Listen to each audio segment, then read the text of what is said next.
we're talking about fasting, everybody, and this is something that I've been really interested in recently. I mean, as fighters, you're maybe not aware, but we have to cut a decent amount of weight. Me, not so much, because I don't want to put my body through it too extreme. Yeah.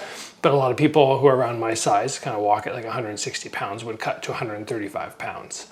It's probably not done in a healthy way. And how many days?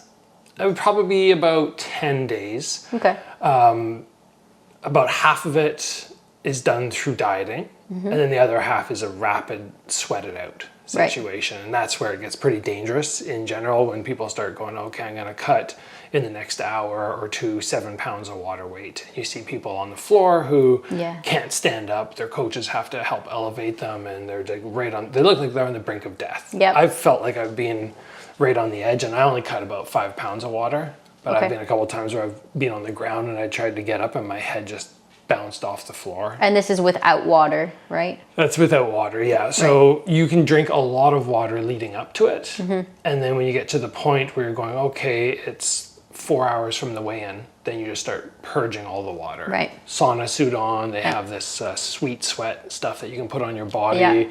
And then you go and run or get in a sauna. It's awful. Yeah. So I hate that part. But I've been seeing a lot recently from fighters around the world talking about fasting. And there's different types of fasting, I know.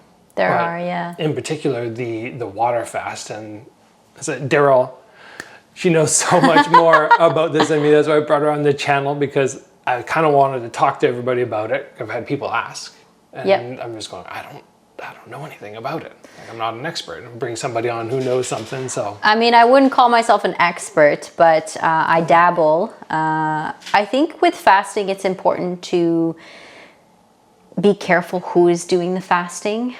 So for me, I primarily work with women. So when it comes to women, you have to pay attention to when they are in their cycle with fasting, because fasting is a form of stress, right? Just like exercise is. So some stress is good for the body, but excess stress, not great. Right.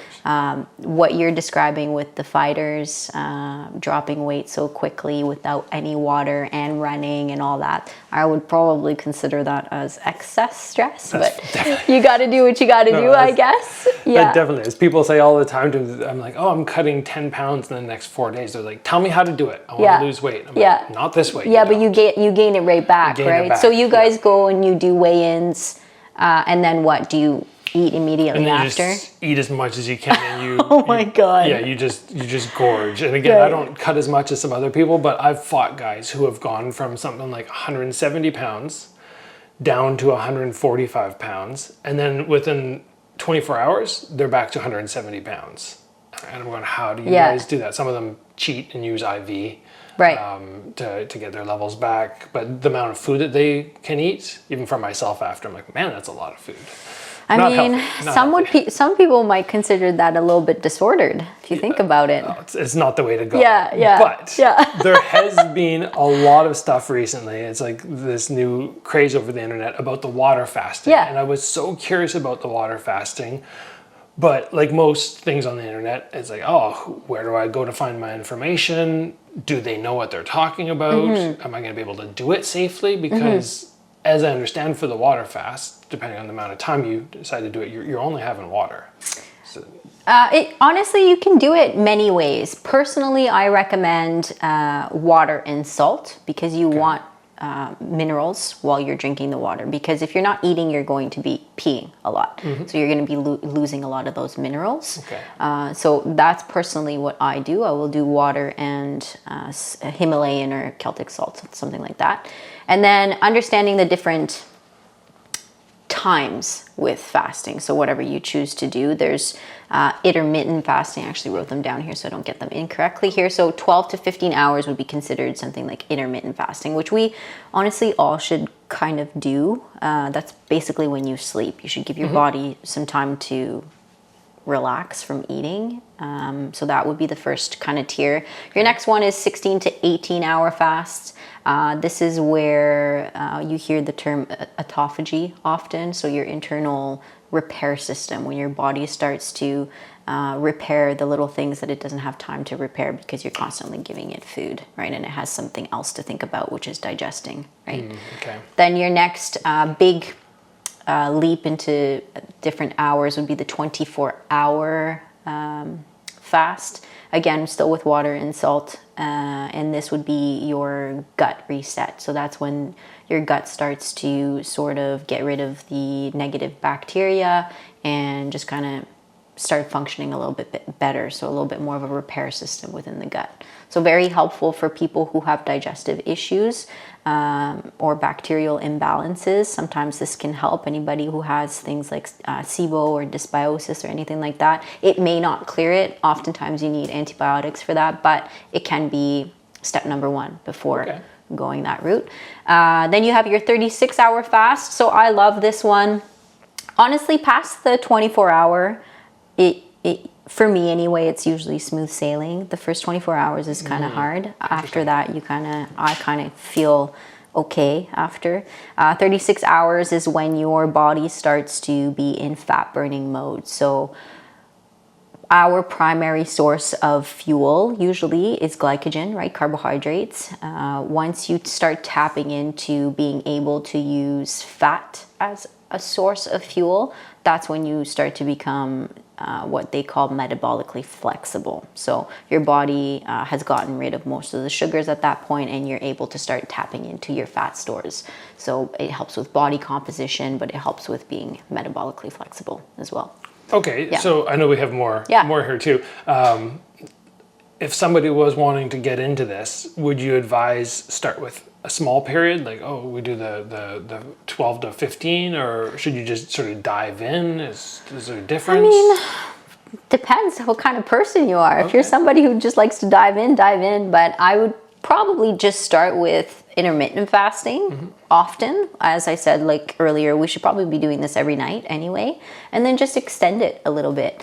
There's so many factors that come into play. You got to set your environment well, right? So fasting is beneficial, but you also have to have your own nutrition fundamentals down pat really well, right? So you're going to have a hard time fasting if you binged, say, ultra processed foods the night before, because when you wake up, you're going to be hungry. You're going to be craving sugar because of what you ate last. So obviously laying down a good foundation first before you start playing with intermittent fasting. And then, listen to your body. That's another thing too. Pay attention to how you're feeling. I've had to cut fasts before where I didn't want to do more because I wasn't feeling good that day. Okay. Turns out maybe I was a week away from my period. I had to stop it. It was too hard for me, right? Okay. Other days I feel great.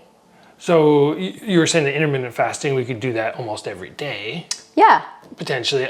If you start getting into the longer ones, what frequency would you kind of do that? Is like monthly or twice a year? Or?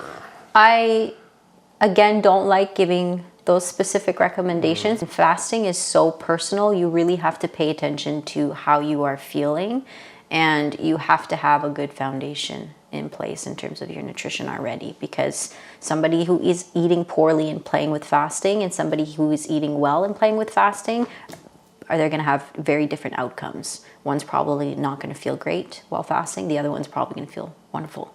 Yeah. So it depends. You have to pay attention to how you're feeling. Yeah. So get that baseline to start with, just clean up everything. Totally. Sort of what we talked about in the first... in the other episode, the other episode we talked about. Yeah. That makes sense. Okay, so now I've been seeing, as I was saying, the 72-hour fast, to me, it just seems daunting. I mean, you want me to not eat for closing in on 3 days-ish? Yeah. Something like that? How would I do that? I totally imagine every time I'm cutting weight and sort of cutting off food. I think I would probably go without food in general for maybe 16 hours, and that to me seems like a nightmare. So I'm going, how the heck would I do longer than that? Yeah. But the couple things that I saw were saying the same thing that you were just mentioning. I was trying to imagine how I would lead up to that, and I was going, well, obviously, I would just go and eat a whole bunch of food. Like before? Loads of food. That's what I thought, like the prep up. Yeah. And then I saw a couple things, and they're like, oh, you don't want to do that. Yeah.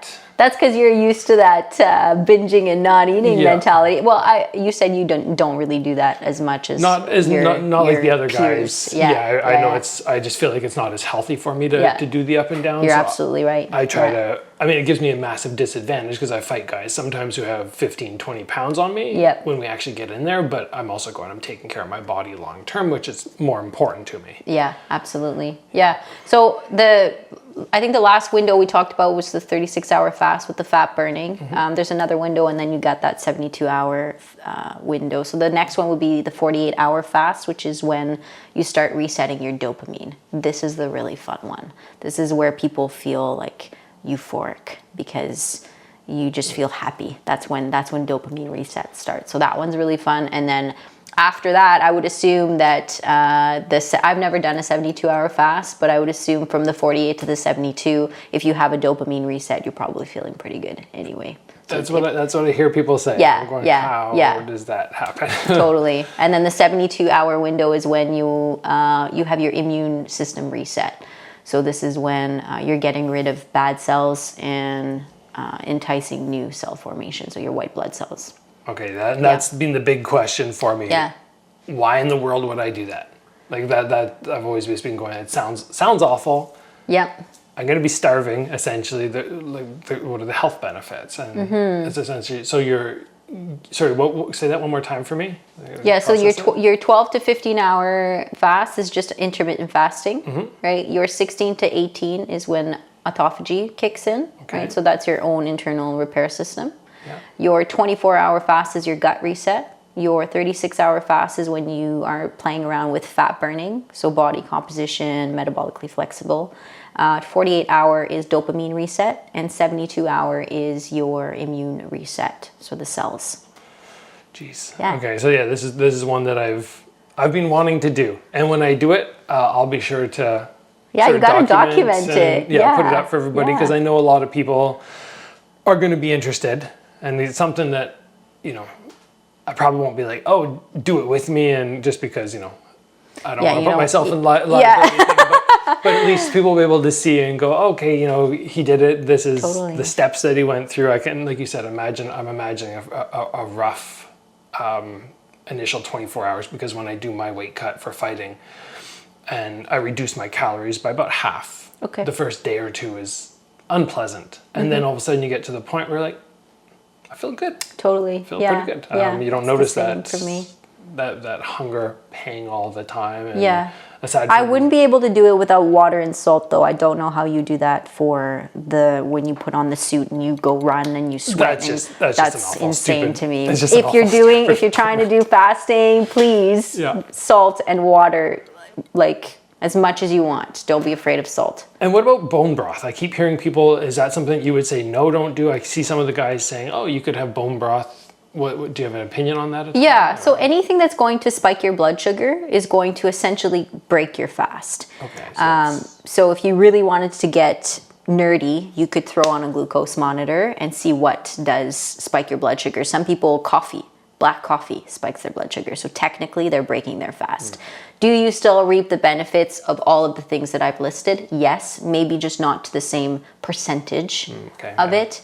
Bone broth is how I would break my fast. So how you break your fast, I don't know if you want to get into that, but it's very important how you break your fast because again, you want to minimize that roller coaster with blood sugar. Yeah, I'm learning with you guys because it's something that I want to do. So going into the fast, you were saying we don't gorge ourselves. We're keeping everything, like you said in the previous episode, really clean. Yeah, you're just eating well balanced. Yeah. If you do a binge, you're going to spike your blood sugar drastically, and you're going to have a low from that, and then you're stepping into a fast. Not in an optimal state. And it's the same thing coming out of a fast. If you think about it, especially if you're doing a 72-hour fast, the last thing you want to do is just smash some orange juice right away.